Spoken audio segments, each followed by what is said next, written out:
Hey everybody, it's Safi and Marco Dish Out on Movies, the only movie review show on YouTube to review movies in terms of food. And it's just Marco here once again, and I am here today to actually prematurely film tomorrow's review because I just felt like, wow, I really, really wanted to talk about this movie. And that movie is Reverse the Curse. And this movie took me by surprise, there's so many movies coming out, so many of them, they just pop up, and I'm like, oh, what's that? Oh, what's that? It's like they're like ghosts or something. And, this is a new David Duchovny movie that's actually based on a book that he wrote called Bucky Fucking Dent. And he also wrote and directed this movie and starred in it. And what really excited me too was the fact that he also managed to get a couple of his Californication actors back to sort of like have like little roles in the movie and kind of like have like a mini Californication reunion, which I really, really appreciate because by now, Showtime, they really should have made like a Californication movie or something, or a revival series, like maybe like one season or two seasons. But they haven't, and so this was really cool to get as a huge Californication fan. I mean, that show is probably my favorite show of all time, and I've seen it so many times, and so that was really, really cool. And this movie it's on the surface, it starts off and it's like, okay, what's this going to be? Because at first it's like, it's very typical. You have this guy, he's kind of a screw up, and he's just kind of floating through life, and he has a weird relationship with his father, and his father is dying, and he has to come take care of him, and it's their interaction and, making up for the past and everything, and you think, this is going to be one of those types of movies. It's going to be one of those dry, sappy, drama, boring movies for, like, old people. I don't know, like, it's not going to be good. And let me tell you something, this movie was really, really, really good, okay? Like, I mean, this is probably one of the best movies that I've seen, new release movies that I've seen in a long time. And I'll tell you why, because the movie, David Duchovny is a writer.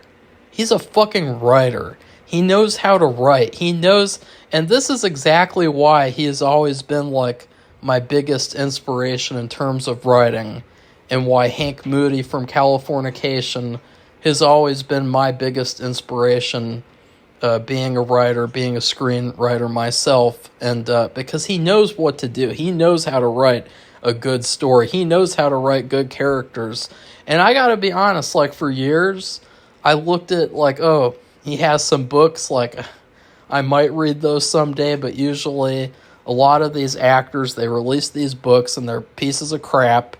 Ellie from Andy Griffith's show, she released probably the worst cookbook in history. You could tell she never tasted any one of her recipes. It was just gross. It was bad.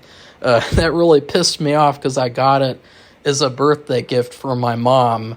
And so it was like, oh, what a great gift of shit recipes of, I don't even want to get into it. But anyways, I should not have underestimated the Duchovny. I should not have underestimated the Double D, because Double D is cooking, and he is destroying all of Hollywood in 2024 with this movie. I mean, this movie, you thought that Top Gun Maverick was good? Like, yeah, it has good action and it has good music, but in comparison of story and characters, this movie destroys like everything in the past couple of years, and I know that in a couple of months, I hope I won't feel differently, because I mean the experience I had watching this movie was like transcendent, because it was like finally somebody makes a movie who can actually write a fucking script. Because I just, there's so many twists, and there's so many things that are unexpected, things about the characters that are really, really unexpected, that take you by surprise, and are just, I mean, the movie is just, it's just like, I don't even know how to describe it. Like, it's just so good. I mean, I don't even know, like, how did he make this movie so under the radar? Nobody's even talking about it. It's got a lower grade on IMDb than his last movie, which I haven't even seen, because it had a kind of a bad rating, and he talked about it kind of sourly, I guess you would say, or if that's even a word, or negatively. He was like, "Oh, that movie, I wanted to make this movie, and it's just But I don't know how he even accomplished this, because this movie, in terms of basketball terms, this movie is a fucking home run. It is an easy home run. I mean, it starts off too, and this was another funny thing. You know, we are continuing the trend of me not realizing things in movies like until near the very end. So one of the funniest things was the fact that this movie takes place in the 70s. And for some reason, I was so stupid that I didn't realize that until the last 20 minutes of the movie. Like, the main character, the son of David Duchovny, Logan Marshall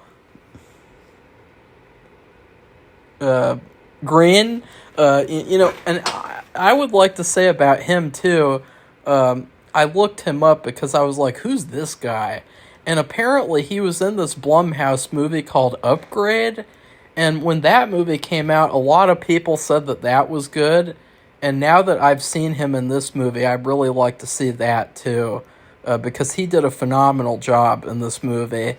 But anyways, his character, the son, he looks, for, I would say, like 80% of the movie, he looks like a caveman. He looks like he came out of the Geico, or what was that company? Is it Geico? I don't know. The you know, those caveman commercials? Like, he had like a 1970s caveman look going on. And I was like, why is that? What is with this, like, weird character? He just sticks out like a sore thumb, and it's like, oh, well, duh, Marco, it takes place in the 70s. He's a stoner guy, you know, he's a typical like 70s character, and it's like, and I was almost gonna hit myself in the head when I realized it took place in the 70s. I mean, I should have realized. I mean, none of the characters had cell phones, none of them had computers or anything. But I don't know, I just think it's because it's like, in a movie, the characters don't really need to use cell phones and computers all the time. You know, like, movies that aren't reliant on that are a lot better, as you can see from this movie. So anyways, this is not really a spoiler thing. I want to make sure, because I know some people will get really excited from this review. They'll get really, really excited to watch this movie, hopefully. Hopefully everybody. I mean, I hope that this video gets like 1 million views, and like people finally wake up to David Duchovny's genius. And no, I am not David Duchovny. I actually met David Duchovny, and he was the coolest guy ever. He gave off like dad energy. Like, you know, like he just gave off like supreme alpha male Hank Moody energy in person, even though he is not Hank Moody. He gave off such a positive energy when I met him back in Wizard World, Philadelphia. I think it was like 2014, or no, it was like 2016. Yeah, 2016. So anyways, there was this part in the movie, and I want people to know about it before they watch it, because, listen, I like realism, and I like accuracy, but I want to make sure people aren't taken by surprise with this little surprise in the movie. So when the son, why am I not okay? Ted, when Ted comes to stay with Marty, his father, he goes into his bathroom and he sees what looks like the bathroom is a complete mess. It is so disgusting and gross. The toilet it's either clogged or it hasn't been flushed in like a month or something. It is just the grossest thing I've ever seen. I was struggling not to throw up. It was so gross. And it's so funny too, because I can get through those like Two Girls, One Cup movies, those like 2-hour movies or whatever, and then I watch this fake movie with this fake scene, and it's like, it's really gross to me. It's really funny. But like, that was so gross. Even just thinking about it. Like, and you know what was worse, guys? I had a mouthful of popcorn when that scene started. I mean, that's another thing, because like, I know that a lot of you guys like to eat snacks while you watch movies, and like, you get to this scene and you're gonna throw up, or you're gonna choke on your snack because you're just like, oh, what the, oh god, I'm just, you know, you're gonna have a terrible time with that part. But that was really hard to watch. I mean, I know that that's probably realistic though, but like, yeah, it was pretty bad. I mean, this guy's just giving up on life. And so anyways, this movie is all about, a lot of it is about manifestation, actually. And that was another funny thing of why I just so happened to watch this movie, and all the little things in it that really, really, I don't know, they really rang true to me, and they really, like, the messaging in this movie was really, really, really good. Like, the whole movie, it was just such a positive influence of a movie. So, I mean, I love this movie. But anyways. The main character, Marty, or I guess the main character's father, he really loves the Boston... Are they Boston? I don't know sports teams. The Red Sox. He really loves the Red Sox, and you know, he's also dying from lung cancer, and every time they do terribly and they lose games and they're on a losing streak, he seems to get sicker and sicker. And also at the same time, he has this grief counselor, is that what they called it? This beautiful young woman named Mariana, and the main character, his son, or I don't know, who's the main character? The main character is the son. Okay, the main character falls in love with her as well throughout the movie, which also, this movie had a fantastic romance. And what I loved about the romance was the fact that they could have made that more prominent. They could have made it like a lot more like cheesy, cringeworthy, shove in your face, like, okay, every 5 minutes, like, okay, you're more romance. But instead, they just let it kind of build underneath the main plot throughout the movie. They just let it build up subtly, and then at the end, after the dad dies, I mean, that's not a spoiler. I mean, he's done. That's the whole premise of the movie, is that he's dying. But, you know, boom, right after that, you get this big explosion of just like, boom, that becomes the main thing, and boom. I mean, the ending to this movie was so nice. I love the ending. I loved everything about this movie. I mean, I'm probably going to sound like the biggest jackass in this review, because, like, I mean, I don't know what else to say. I mean, like, it was a tearjerker, too. I'll say that. Like, I haven't done that in a while, in a long time. In fact, I'm going to go... A new visa offer. Who's that? Or what's that? I'm sorry, I just randomly got that email. I was like, what the hell is that? Anyways, I'm going to go all the way back to 2023, old movies. I'm going to look at each of these movies and see, did I cry? Did any of them make me cry, even if they were really, really good?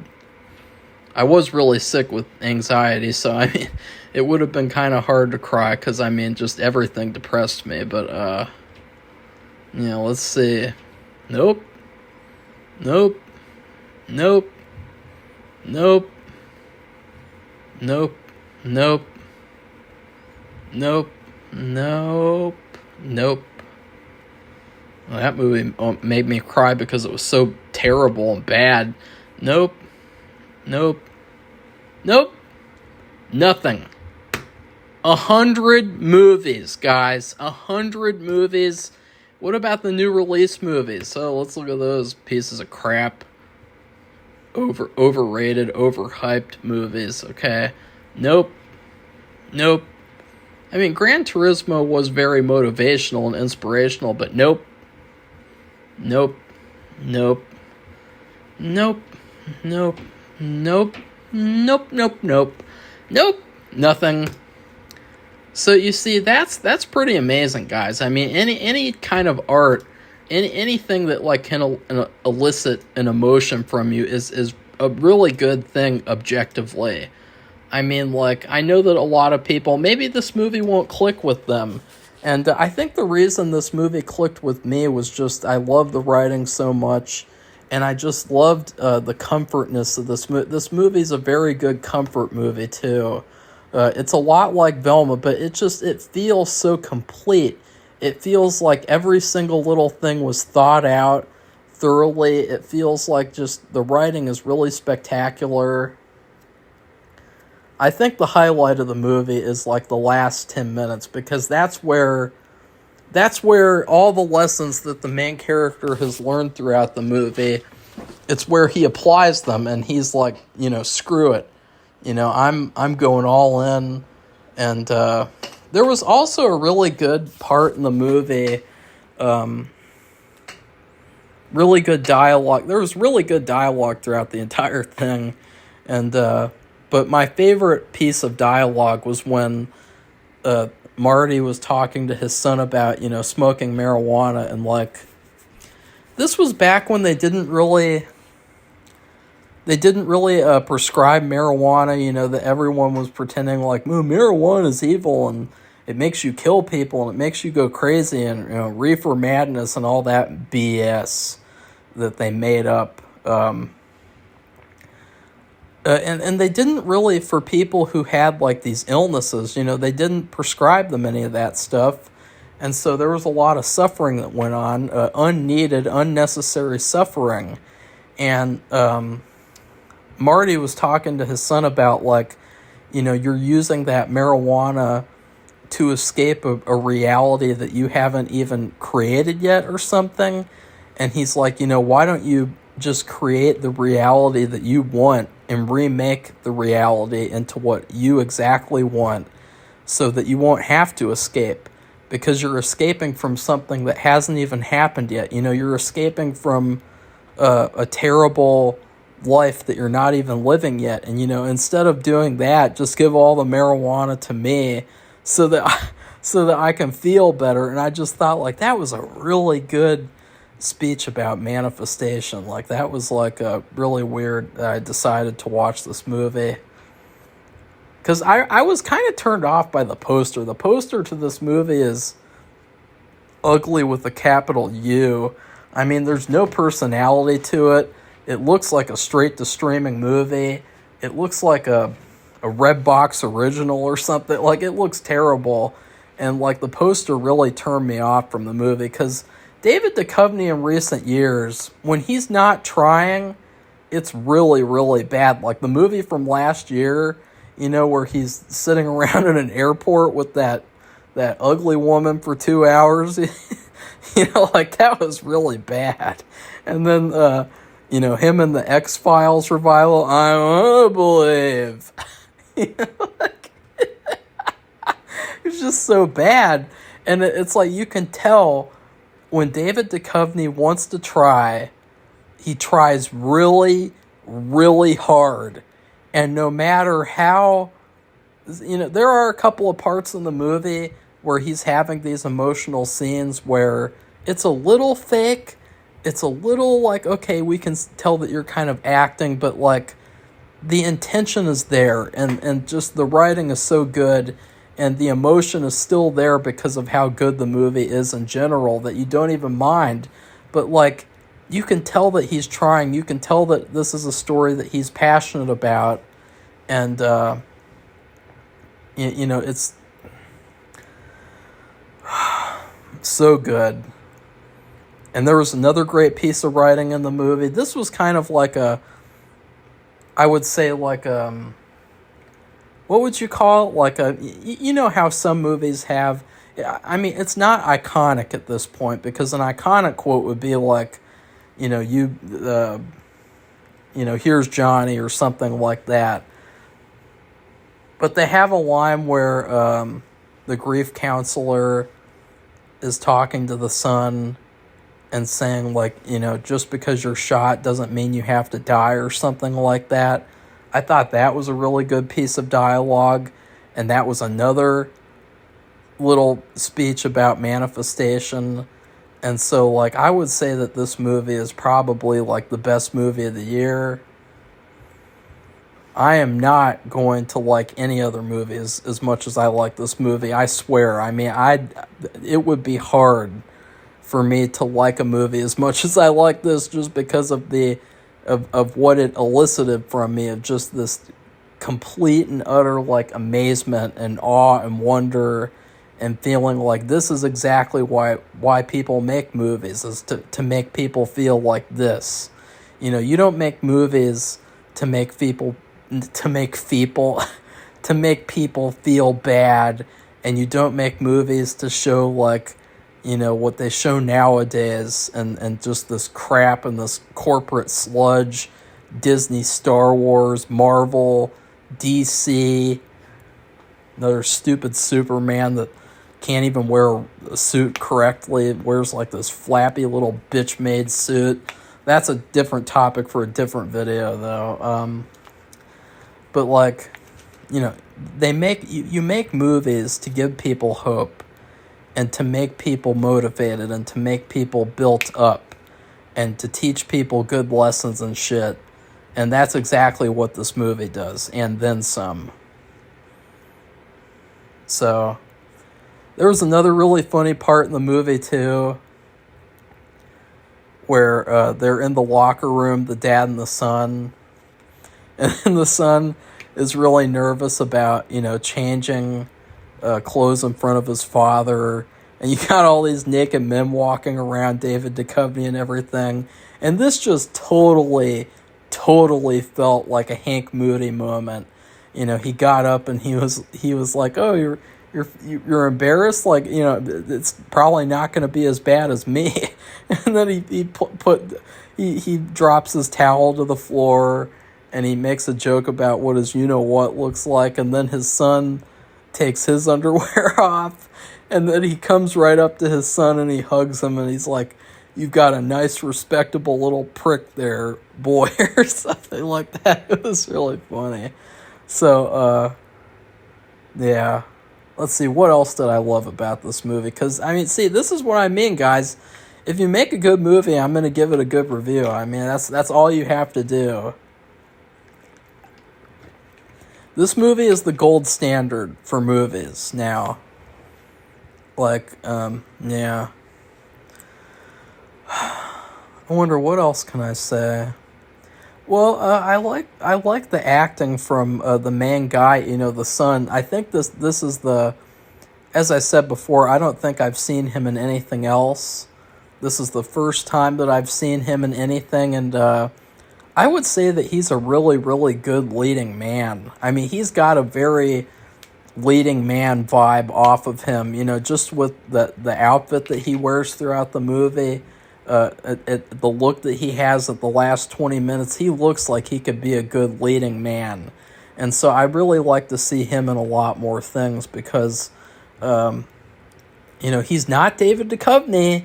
Nobody else is ever going to be David Duchovny. Nobody else is ever going to be Jack Nicholson. Nobody else is ever going to be Robin Williams. Nobody else is going to be anybody else but themselves. And I think that this guy has got it.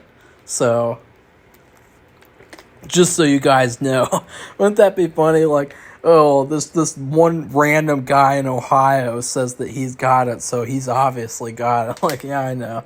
But, like, I'm just saying. And I really liked Mariana, too. I thought she was really good.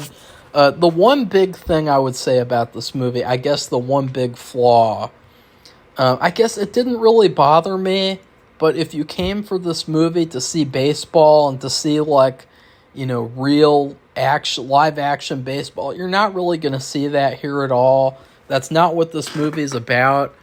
It's about personal drama. It's about family drama. It's about life. It's about manifestation. It's about positivity, hope, courage. Because basically, I'll get to spoilers after the food review. But the whole thing with just because you're shot doesn't mean you have to die. We learn never mind. Okay, I'm not gonna give it away. I'm not gonna fucking give it away yet. Anyways, why do I keep saying anyways? I really like the word anyways, honestly. I really do like it. But, anyways. The whole, like, main little plot that they do is that the dad is really sad about the Red Sox losing constantly. And so the son comes up with this scheme where he can trick his dad into believing that the Red Sox are winning and that they're actually, like, having a winning streak for the whole season. And so they do all these little schemes in order to, make that happen. And it's really cute and funny, but it doesn't really go very far.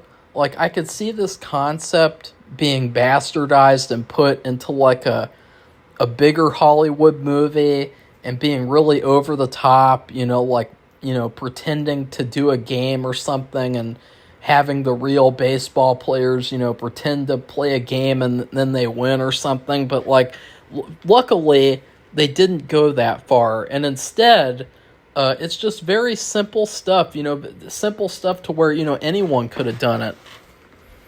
And I really like that, too. I really like that they didn't go over the top with that.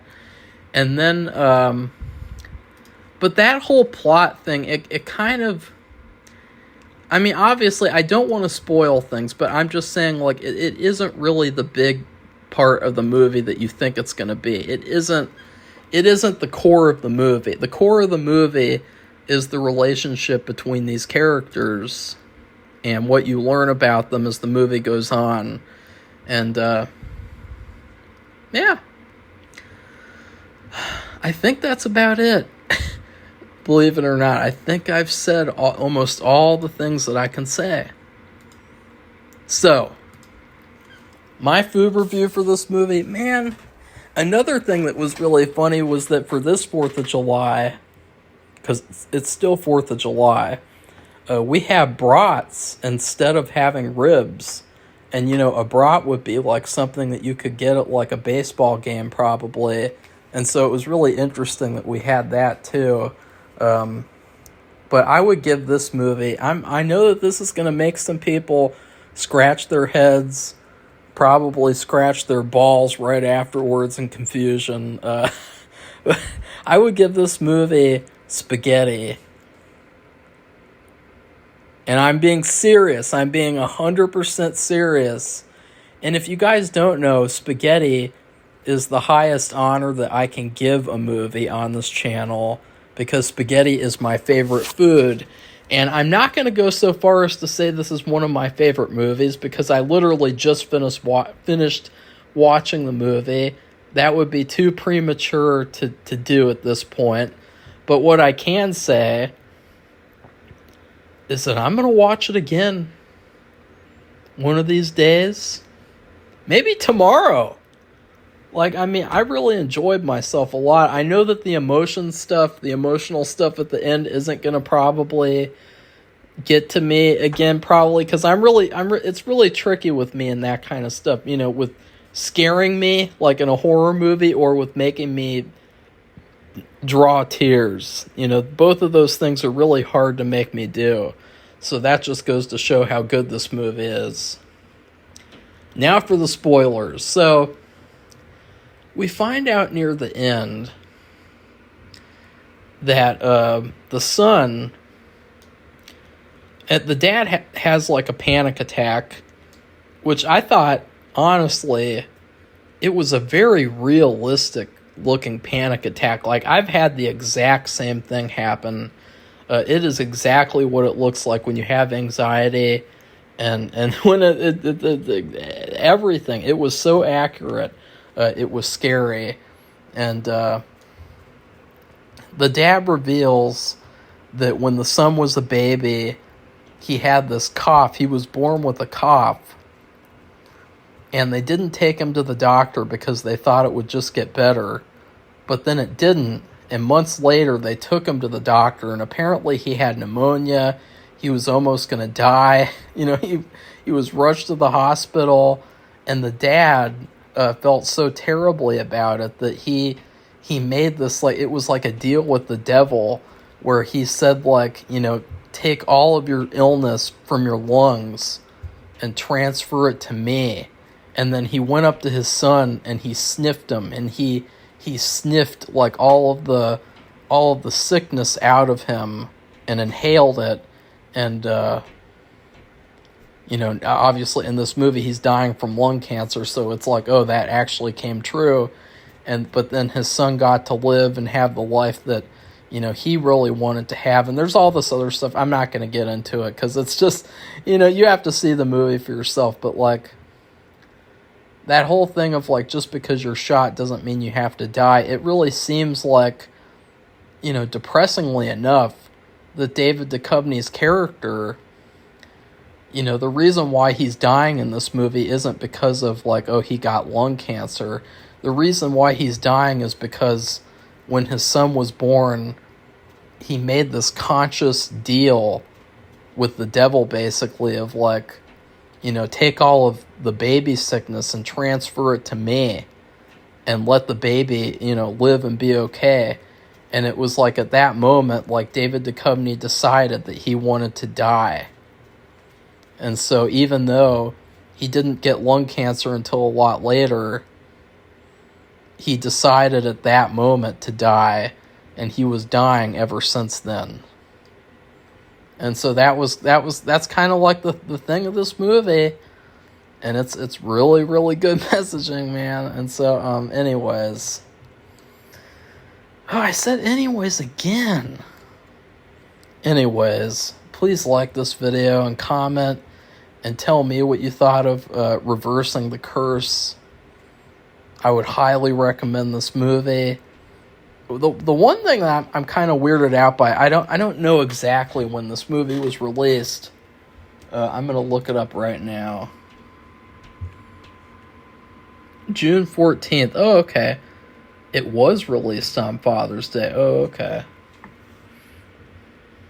Or around Father's Day. Because I was going to say, like, this is a movie that should be released on Father's Day, right? And I would also say, too, please go to IMDb, to this movie's page, and give it a 10 out of 10. Because this 6.5 out of 10 is ridiculous. It is a much better movie than that. And normally, I don't like these types of movies. I don't like these movies where, like, the whole movie is all about, like, a main character dying. I hate movies where a main character dies, but this movie is an exception. It is that good. And then also, please subscribe to our channel if you'd like to see more honest movie reviews. Goodbye, everybody. See you soon.